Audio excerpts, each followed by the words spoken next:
Basi ni matumaini yangu ni mzima. Matumaini yangu ni mzima. Mmependeza Mungu nchini Yesu Kristo. Ibiriwe mahali hapa. Mungu wa Abrahamu, Isaka na Yakobo uliyezima mbingu na ukazima nchi.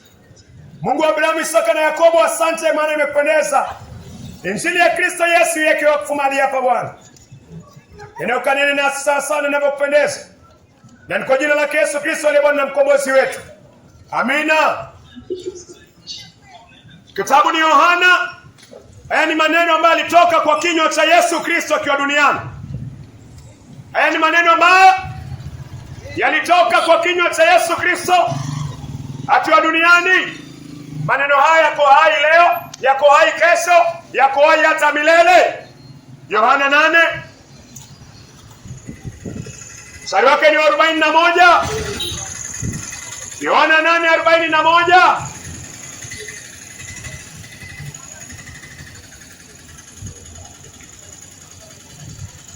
Nyinyi mtasoma sehemu ya A.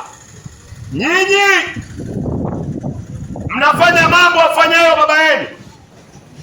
Yesu anaambia Mafarisayo. Yesu anaambia Mafarisayo. Yesu anaambia watu fulani, wanadamu fulani, nyinyi mnafanya mambo yafanyayo baba yenu. Yesu anawaambia, nyinyi mnafanya mambo ambayo anayafanya baba yenu. Mbona Yesu alikuwa anasema hivi? Ni mambo gani? Ni baba gani huyu? Yesu anasema nyinyi mnafanya mambo afanyayo baba yenu. Ni baba gani Yesu anamzungumzia? Na ni mambo gani yanazungumziwa hapa? Nyinyi mnafanya mambo ayafanyayo baba yenu. Yohana 8:40, Yohana 8:44, 41 Yesu anasema mnafanya mambo anayofanya baba yenu. Sehemu ya A 44, Yohana 8:44, Yohana 8:44 Yesu anasema nyinyi ni wa baba yenu Ibilisi. Nyinyi ni wa baba yenu Ibilisi. Yesu anasema nyinyi ni wa baba yenu Ibilisi. Yesu anamtambua Ibilisi kama baba wa dhambi na baba wa maovu. Ibilisi anatambulika kama baba wa uovu. Kuna mambo ambayo Ibilisi anafanya. Kuna mambo ambayo Ibilisi anafanya. Na kuna mambo ambayo wanadamu wakiyafanya, Ibilisi anakuwa baba yao. Kuna mambo ambayo ukifanya, Ibilisi anakuwa babako. Kuna mambo ukifanya, Ibilisi anakuwa babako. Kuna mambo mimi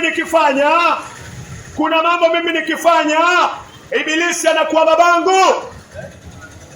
Waraka wa kwanza wa Yohana 3 mstari wa 10. Waraka wa kwanza wa Yohana 3 mstari wa 8. Mstari wa 8 ni sawa. Waraka wa kwanza wa Yohana 3 mstari wa 8. Sehemu ya A. Atendaye dhambi ni wa Ibilisi. Atendaye dhambi ni wa Ibilisi. Mungu anaweka wazi, mtoto ambaye anasimamisha machafu, mtoto ambaye anaenda mwenendo mchafu, Mungu anasema huyu ni wa Ibilisi. Atendaye dhambi ni wa Ibilisi. Mtoto ambaye anasimamisha machafu, maisha ya ufisadi, maisha ya uzinzi, maisha ya kuangalia pornografia, maisha ya mirabu, kukaa pombe, chang'aa, sigara, Yesu anasema anayetenda dhambi ni wa Ibilisi. Mungu anataka toba. Geuka kutoka kwa njia mbaya. Yesu anasema kwa Yohana 8:41. Yohana 8:41. Nyinyi mnapenda kufanya mambo afanyayo baba yenu. Yohana 8:44. Yesu anasema nyinyi ni wa baba yenu Ibilisi. Wewe ni mtoto wa Ibilisi. Utajuaje wewe ni mtoto wa Ibilisi? Kama unafanya zina, wewe ni mtoto wa Ibilisi. Kama hujazaliwa mara ya pili, wewe ni mtoto wa Ibilisi. Kama unatenda dhambi, wewe ni mtoto wa Ibilisi. Unaweza kuwa kanisani lakini babako ni Ibilisi. Waraka wa kwanza wa Yohana 3:8, atendaye dhambi ni wa ibilisi. Mungu anataka toba.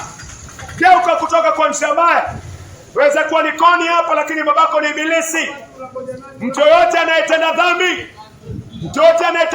babake ni ibilisi. Yesu anasema mnapenda matendo ya baba yenu. Ibilisi anatambulika kama baba wa dhambi. Mungu anataka ujioji usiku wa leo. Ujioji, uangalie mfumo wa maisha yako. Angalia mfumo wa maisha yako. Wewe ni mwanaume umeoa, lakini unamwacha mke wako, unalala na mwanamke nje ya ndoa.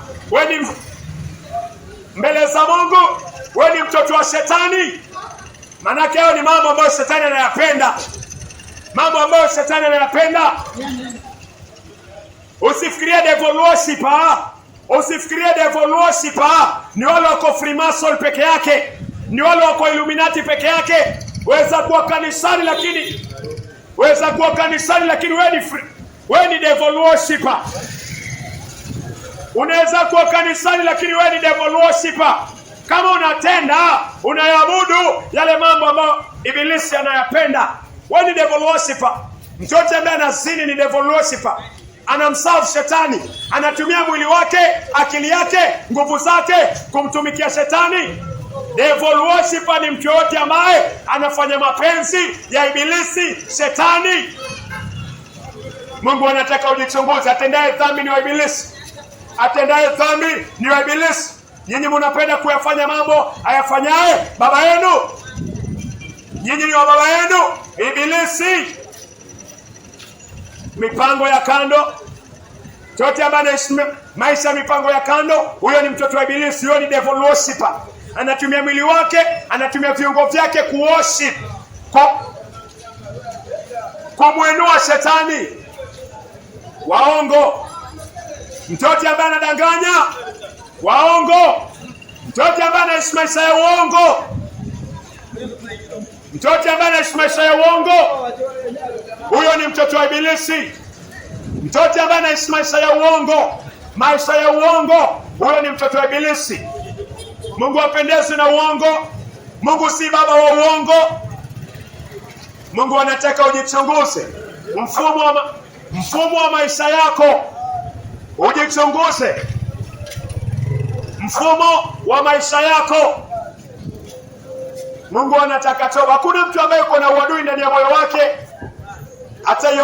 ataiona paradiso. Mungu anasema geuka kutoka kwa njia mbaya. Tubia njia mbaya, mwamini Kristo, uishi maisha masafi. Mungu hapendezwi na dhambi. Mungu hapendezwi na maovu. Mungu anataka toba. Wapenda kufanya nini? Hakuna mtu anaenda kwa waganga. Hakuna mtu anafanya biashara na irizi.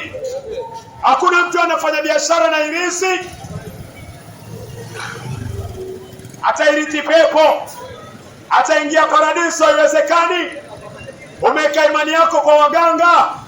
Mganga anakuwa Mungu wako, na mganga ana paradiso ya kukupeleka. Unapofanya biashara yako, hakikisha unamtumainia Mungu peke yake. Mganga ni mwanadamu kama wewe. Mganga anaenda choo kama wewe. Mganga anatoka jasho kama wewe. Mungu hapendezwi na ibada ya mizimu. Kuna mtu anaenda kwa waganga anaingia paradiso. Haya ni mambo unapenda kuyafanya. Yesu anasema wewe babako ni ibilisi. Anayetenda dhambi ni wa ibilisi. Ibilisi anatambulika kama baba wa dhambi, na ana watoto wake. Na mwisho wa siku ibilisi akitupa kwa moto, watoto wake ambao walitenda matendo yake watatupwa pia kwa moto. Mungu anataka ugeuke kutoka kwa dhambi. Kwa kuikiri na kuitubu na kuamini Kristo Yesu, upate kuoshwa, upate kutakaswa. Usiku wa leo naweza kwa yule ambaye ametoka duniani. Usiku wa leo mimi naweza kwa yule ambaye anatoka duniani. Mungu anataka toba. toba na imani kwa Yesu Kristo. Yohana 3:16. Yohana 3:16. Kwa maana jinsi Mungu aliupenda ulimwengu. Kwa maana jinsi Mungu aliupenda ulimwengu. Kwa maana jinsi Mungu aliupenda ulimwengu hata akamtoa mwanawe wa kipekee. Mungu akamtoa mwanawe wa kipekee ili kila amwaminie Yesu Kristo.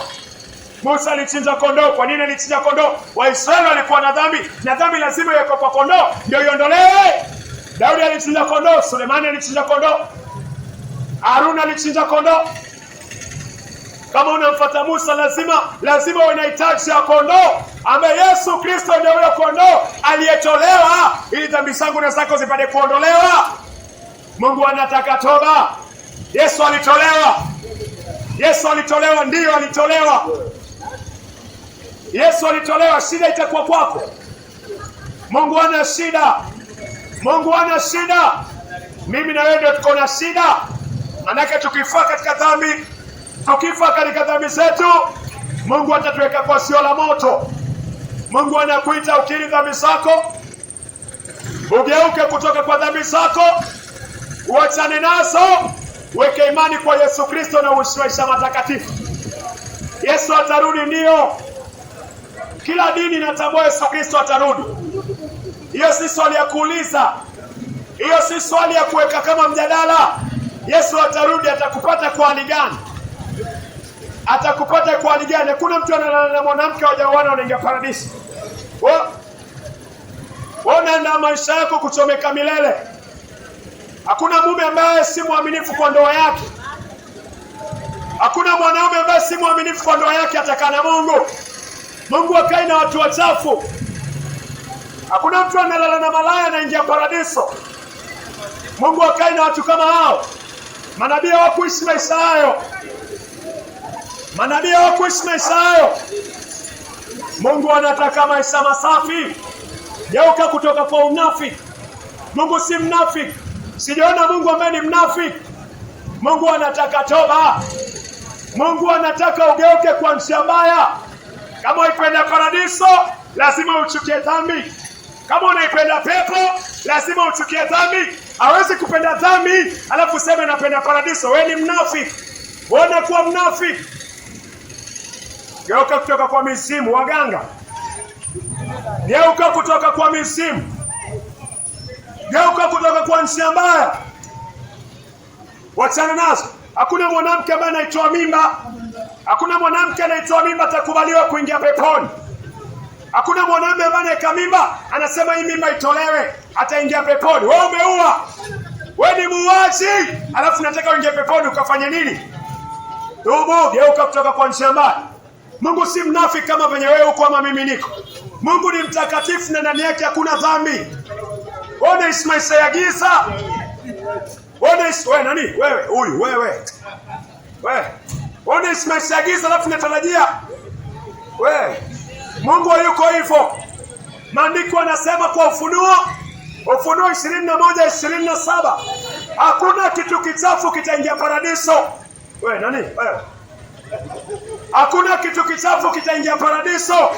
Yaani hakuna hata uongo ndani ya moyo wako utaingia paradiso. Mungu anataka toba. Geuka kutoka kwa njia mbaya. Likoni inajulikana kwa uganga. Mtu anakuambia huwezi fanya biashara hivi mpaka umuone babu. Unajidanganya na huyo babu. Huyo babu akifa anaingia jehanamu na wewe unamfuata. Mungu anataka ugeuke. Geuka kutoka kwa waganga, geuka kutoka kwa mizimu. Siri moja na kwenda kwa mganga. Wewe, nani wewe? Huyu. Siri moja na kwenda kwa waganga. Ukienda kwa mganga, wewe umeenda kwa shetani. Mganga anatumia nguvu za giza. Ni sawa umeenda kumwambia shetani, mganga, niombee kazi kwa shetani. Mganga, niletee customer. Mganga, mwambie shetani niletee customer. Hiyo ndio kwenda kwa waganga. Hiyo ndio kwenda kwa waganga. Ukienda kwa mganga ni sawa na umemwambia mganga, nisaidie kwa ushauri kutoka kwa shetani. Shetani ana chochote? Shetani amekuwa moto wa milele. Mungu anataka ugeuke kutoka kwa njia mbaya. Mganga ni mtu ambaye ni mwanadamu kama wewe. Kumfuata mganga ni sawa na kumdharau Mungu. Na Mungu ana nafasi kwako. Ana nafasi yako paradiso. Mungu ana nafasi ya wachafu paradiso. Kiri dhambi zako achana nazo. 2025 ulilewa, 2026 bado unaendelea kulewa. Mungu amekupatia neema ya kuchukua pumzi yake. Mungu amekupatia neema ya kuchukua pumzi yake. Geuka kutoka kwa njia mbaya. Kiri, waachana nayo. Weka imani kwa Yesu Kristo. Weka imani kwa Yesu Kristo. Wewe ni msafiri kwa dunia hii. Mimi ni msafiri kwa dunia hii. Hapa mimi na wewe ni wapita njia. Tayarisha njia yako. Tayarisha njia yako ya kuingia paradiso. La sivyo utaingia jehanamu. Tayarisha njia yako ya kuingia paradiso sahihi. Kwa kutumia dhambi zako, kwa kusikiri na kuweka imani kwa Yesu Kristo. Mungu aliyeziumba mbingu kaziumba hata nchi. Mungu wa Abrahamu, Isaka na Yakobo, asante kwa neno lako mahali hapa. Mungu, nenda ukatuamshe, katuonyeshe kwamba sisi ni wasafiri. Na wakati wote tutaondoka mahali hapa Bwana, tufanye maandalizi. Na kwa jina la Yesu Kristo aliye Bwana mkombozi wetu. Amina.